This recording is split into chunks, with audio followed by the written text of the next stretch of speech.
I will never forget my first time playing Sonic Adventure. I was just a Nintendo boy living in this Mario world. Like, the most complex story I'd seen in a game at this point either involved a raccoon stealing stuff from criminals or Mario going to jail. Games were just games to me, you know, like story, narrative, characters, adventure. What even were those? And then one extremely warm summer morning, my friend whipped out this. And right from the intro, I knew this was something a little different. Who are these characters? What is this world? And why is this part still so freaking cool? And just like that, I knew I was in for something really special.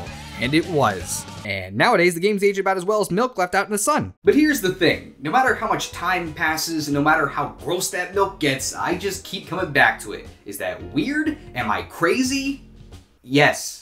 But like, okay, I know you might look at this or that and be like, yeah, that seems pretty gross. But I think there's a little more to it than that. Look past the presentation and the jank, and there's a surprisingly impressive game underneath. One with so much ambition and scope that I'd argue that it still stands out nowadays, at least in its home series. Like, this game came out in 1998, the same year as this. The fact that the game makes 6 different character campaigns, each with their own gameplay, style, and story, that's kinda nuts. With Mario, it's just like, hey, the princess is captured, go get her or whatever. And with Sonic, it's like, yeah, here's a multi-hour epic, have fun. And it isn't just the story either. On the gameplay end, Sonic Adventure has some of the most unique and fun stuff in the series. And a little bit of bad stuff too, but hey, doesn't matter. And in a series where everybody's favorite game is the first one they played, let me tell you why the first one I played is the best one. Huh. And before anybody complains, yes, I'm talking about the GameCube port, Sonic Adventure DX. It's got a few more issues than the other ports, but like, come on man, this is the version I grew up with, and I don't have the money to go buy a Dreamcast in the game. Like, I'm not sure what you're expecting me to do here. And speaking of DX, what is with this box art? It feels so tossed together, and like, what's Sonic doing over here? He looks like he's a pouting child. Mommy said she'd give me ample sauce. Our story begins with the legend himself, Sonic the Hedgehog, looking just beautiful. Oh yeah! This is happening! I'm really gonna try and explain why this is good, huh? Okay, so yeah, I know, the presentation is a little dated here. Character animations are stiff, facial animations look like that, and some of these takes seem a little iffy. I was on a snooze cruise, I guess. Good thing you're okay.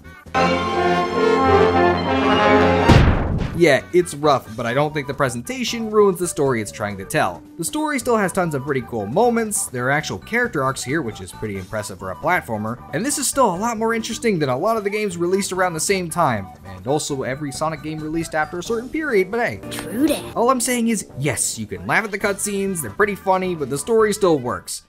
Anyways, Sonic's just hanging around when suddenly there's this commotion at City Hall. This big drip guy is attacking, and so Sonic's gotta stop him. Boom, bang, pow, he's beat. Later, Sonic sees his best buddy Tails flying under the influence, so he goes out to save him, only to find out that he's been using the Chaos Emeralds as a new power source, which is actually just the excuse he's giving the cops so they don't bust him for flying under the influence. Later at the Mystic Ruins, Eggman steals that Chaos Emerald in a pretty lame cutscene, and then gives it to said Big Drip, who we find out is actually named Chaos. And so now it's our goal to get all the Chaos Emeralds and stop Chaos. Also, you know, there's a bunch of other stuff going on, but hey, we're getting ahead of ourselves. After all, this is a Sonic game, so, you know, I think the best place to start is with Sonic. And you know, it's kind of funny because most games from this era, you know, most early 3D titles controlled like garbage. And so it's funny that Sonic Adventure, of all things, is actually probably the best Sonic's ever controlled in 3D. Now that I think about that, that's pretty depressing, but hey, it's still true.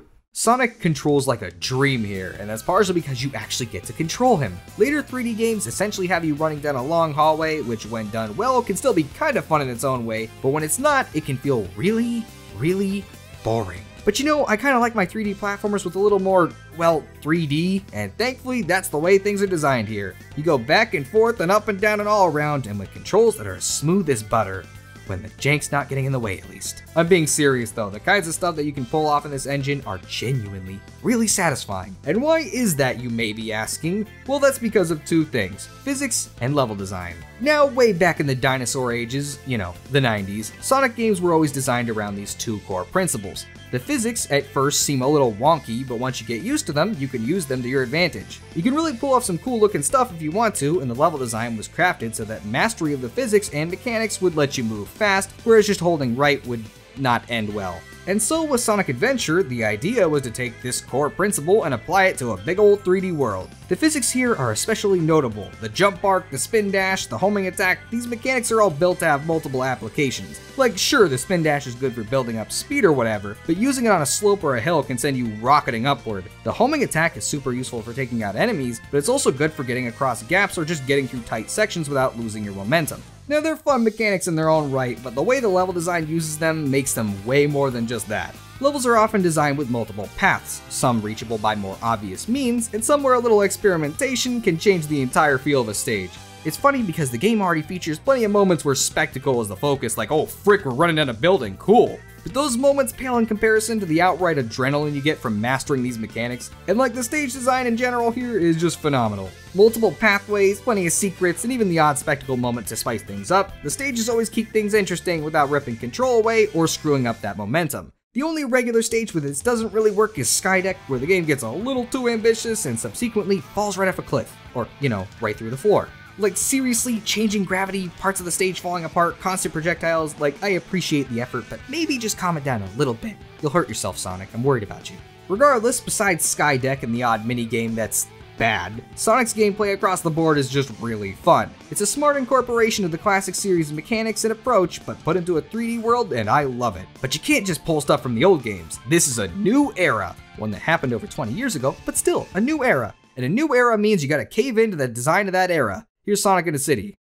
You having fun yet? Hub worlds are an interesting side effect of this era. A big 3D world means it's gotta come with that big 3D ambition, and so you gotta have a hub world. When done right, a hub world can be a memorable area in its own right, one with its own places to explore and secrets to find. When it's done wrong, however, it just feels empty. It's like, ooh, how whimsical and fun and boring. So where does Sonic Adventure lie on this spectrum?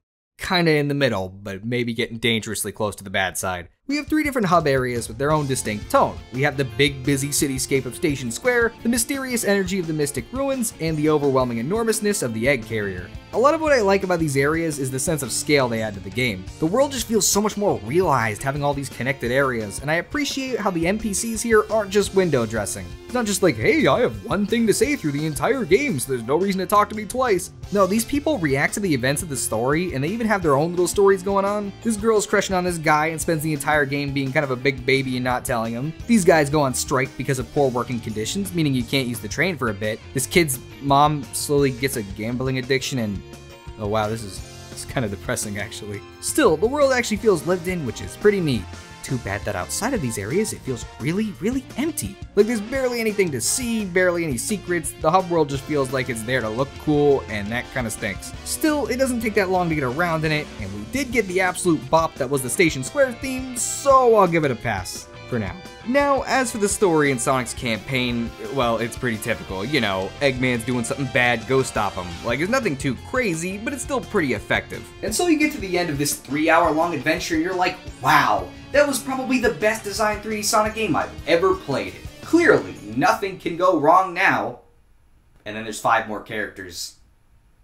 And also a baby mode. So yeah, Sonic Adventure isn't really just a Sonic game anymore. After all, there are actually 6 different campaigns, each with their own unique style and story. Now this doesn't mean that there's equal length to each campaign, as obviously Sonic still makes up the majority, and it also doesn't mean that there's equal quality across the board. But still, that's a lot of gameplay styles, and so you might be wondering, how exactly did they balance all these unique styles to make it so that the different characters added to the game instead of subtracting from it? The conceptually good campaigns in Sonic Adventure are all built off the core gameplay set in Sonic's campaign, but instead they all build off of it to either focus on things Sonic couldn't do, or to create a fun spin on the typical Sonic gameplay. This means that most of the campaigns feel like they have crossover while still being able to bring a unique flavor to the table. What do I mean by this? Well, why don't we start out with Sonic's best buddy, Tails. Tails has always been an interesting character to balance. He has the ability to fly, which, you know, can kind of be a problem in a platformer. I mean, sure, you get all these cool platforming challenges, but boom, worthless. In fact, if left unchecked, Tails' flying ability could be really broken, and it is here too, but that's actually kind of the point. Tails' whole thing is breaking the stages with his flight ability in order to beat Sonic to the end of the stage. Like, obviously, yeah, you could just try to beat him the traditional way, but the whole point is to try and break the stages as much as possible in order to beat him. The level design is built with so many different weird paths and shortcuts that it basically feels like it's built for Tails to exploit the ever-loving heck out of. Like, look at the Speed Highway. With Sonic, you're basically stuck on these linear pathways, but with Tails, you're flying across buildings and doing all this crazy stuff, and it feels pretty rad. Too bad there's pretty much no chance for Sonic to keep up. Look at this stuff. He can't beat that. You're making him cry, man. Come on. So yeah, the difficulty isn't as high as I'd like with Tails' stages, but that doesn't mean it's not fun to actually play, you know? Like, it's got all these different paths, and it just feels cool to break the stages, and I just like playing as Tails, man, okay? Just let me live my life. Story-wise, Tails goes through an actual character arc, which is kind of crazy considering this is, you know, a 3D platformer from the 90s. Tails spent most of his time being a scared little baby who pretty much relied on Sonic constantly, except kind of not really, but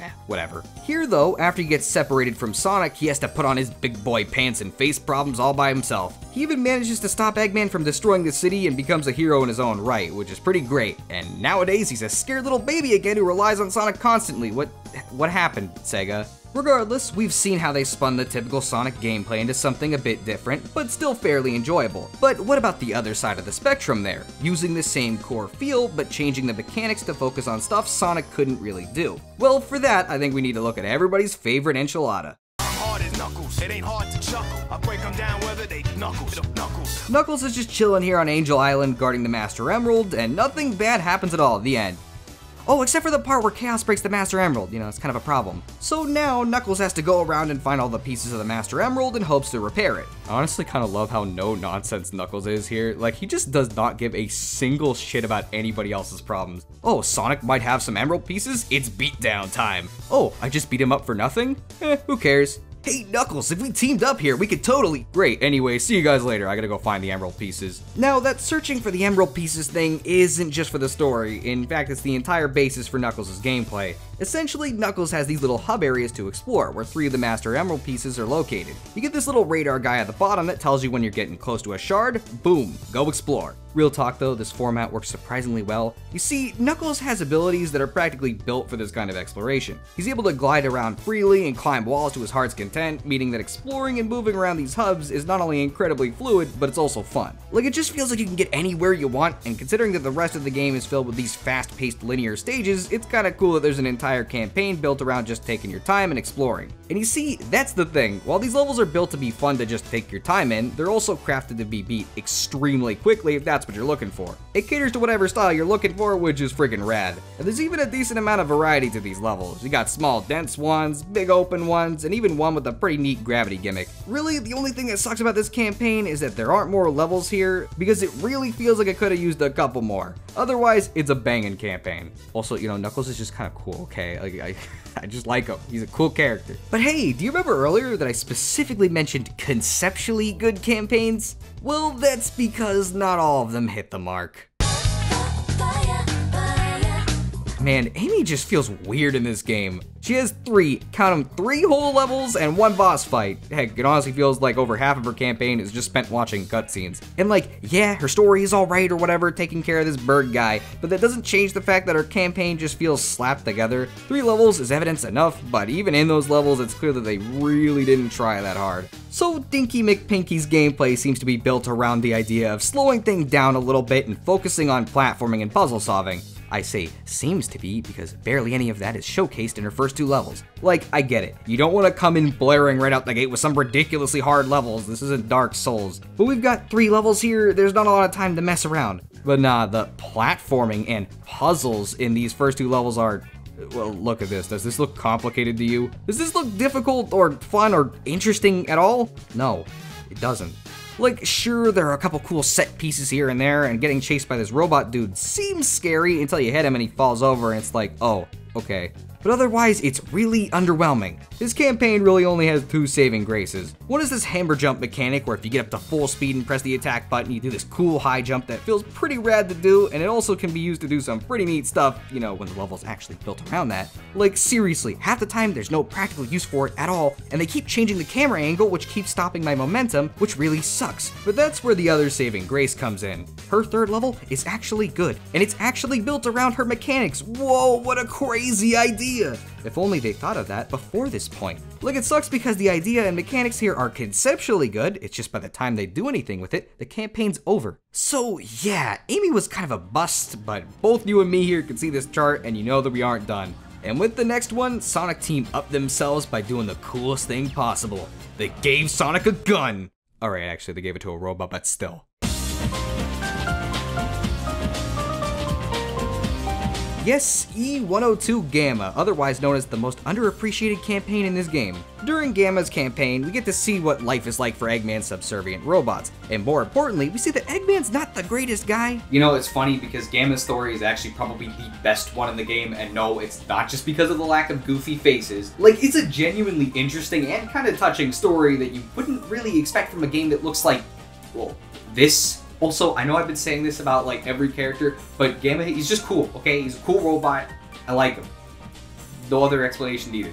Gameplay-wise, Gamma takes kind of an interesting spin on the speedrunning a stage concept from Sonic's campaign. Gamma's gun here isn't just a long-range projectile, no, it's the most vital element of his gameplay. You see this timer here? That's counting down, not up. If it hits 0, you're dead, and so it's up to your trusty laser shooter to save the day. The thing has a target reticle, and the more enemies you hit with it, the bigger the combo. The bigger the combo, the more amount of time it gives you back. This, combined with the level design constantly putting stuff in your way that needs to be broken with the same gun, makes the stages feel frantic. Like, it feels like a frantic dash to the finish. You're always trying to get as many enemies in your sights at once as you can get, but you can't hold it for too long or you'll lose the combo, fire too frequently, and you're not really getting anything time-wise, and you also find out that these obstacles might be a bit more of a problem to deal with. Like, it's just such a frantic and unique way of handling this kind of campaign. The focus is still on retaining speed and momentum, but now there's an extra layer with this combo system, and it makes it feel really distinct in this game. And that's the thing about these good campaigns. They all provide a spin on the traditional Sonic gameplay that makes them feel distinct while still linking up with the core Sonic gameplay. Nothing feels too out there, you know? It helps round out the package, and it was honestly a really smart use of resources. Like, during this time, designing a billion stages just wasn't feasible. It would have been a monumental task to try and triple the amount of Sonic stages, so by adding these unique campaigns, they were able to add to the package without making the project impossible to make. So, we're all good here, right? 5 fun campaigns, that sounds like it's it, right? So, if that's the case, why is the music getting louder? Oh, it's a windy and sunny day. Yeah, Big the Cat, everybody's favorite meme and least favorite campaign. And like, I know, everybody says the same joke about this guy. Fishing in a Sonic game? Sega, if I wanted to do that, I'd buy Sega Pro Bass Fishing. Hey guys, I said it, I did it! And like, here's the thing, they aren't wrong, it feels remarkably out of place here. All that stuff I said about correlating to the core, that's just tossed out the window here. This just feels like an entirely different game from this. But like, here's the thing, the previously mentioned baby mode, the Chao Garden, doesn't really feel like the rest either, and people love that. So why doesn't that apply with Biggie Fish here? You know, besides the fact that this is a required part of the game. The fundamental problem here is that the fishing gameplay just isn't good. The mechanics are surprisingly jank, there's no impact or satisfying feedback to the actual fishing, it just straight up doesn't work sometimes too. Like, seriously, look at this garbage. And there's basically no reason to catch the other fish besides points, which are, you know, kinda useless in a game like this. Like, his campaign, it just sucks, and like, sure, yeah, it takes up maybe 15% of the game, but still, it feels so out of place and just weird. All the rest of this, I can take. The baby mode, I can take. Glitchy fishing, I can still take it, but I don't like it. His story isn't even that important. It's got a couple links to the overarching story or whatever, but as its own thing, barely anything even happens. He needs to find his friend Froggy, he finds him, he finds him again, and then it's over. Great. At least his credits theme is a bop, though. That's a genuine positive. But mentioning the story real quick, that's actually one of the most interesting things about this game. The way its narrative interconnects between the different campaigns is really unique. Everyone has their own self-contained stories, but they all interlock at different moments to make this overall story. It's pretty neat. At least I feel that way. Playing one campaign in its own right can be pretty satisfying, obviously. Each character goes through their own unique story with its own arc and progression, and each of them end on a high note. But as you play through each campaign, there are all these little mysteries that add up. What's the importance of this bird? Why does Eggman need this strange frog? What's Knuckles' deal here? What's this robot's deal? Like, all these little things add up as you play one campaign, and so it's cool that later on you can play a completely different campaign and fill in all those blanks. And even better is that each campaign adds a little bit to the overall mystery surrounding the main villain and what his deal is. You get bits and pieces of his backstory in each campaign, which slowly reveals the story behind Chaos and Tikal. It's just such a cool way of handling the story. Like, each campaign adds onto each other, which then adds onto the main overarching story to create a really unique way of handling a game's narrative. Like, sure, I don't like seeing the same cutscene multiple times, especially this one, which you see 4 times, but I'd argue that it's still made up for by the really neat story structure. And speaking of Chaos, the main villain, whew, boy, the ending of this game was freaking legendary when I was a kid. You see, Chaos was an originally peaceful creature before this tribe of echidnas decided to get a little too murdery, leading to Chaos unleashing havoc in the past. He was sealed in the Master Emerald by Tikal, but Eggman, being a little dumb, has essentially brought a literal world destroyer back and then powered it up, thinking, oh yeah, it's totally gonna obey me. That, sure worked.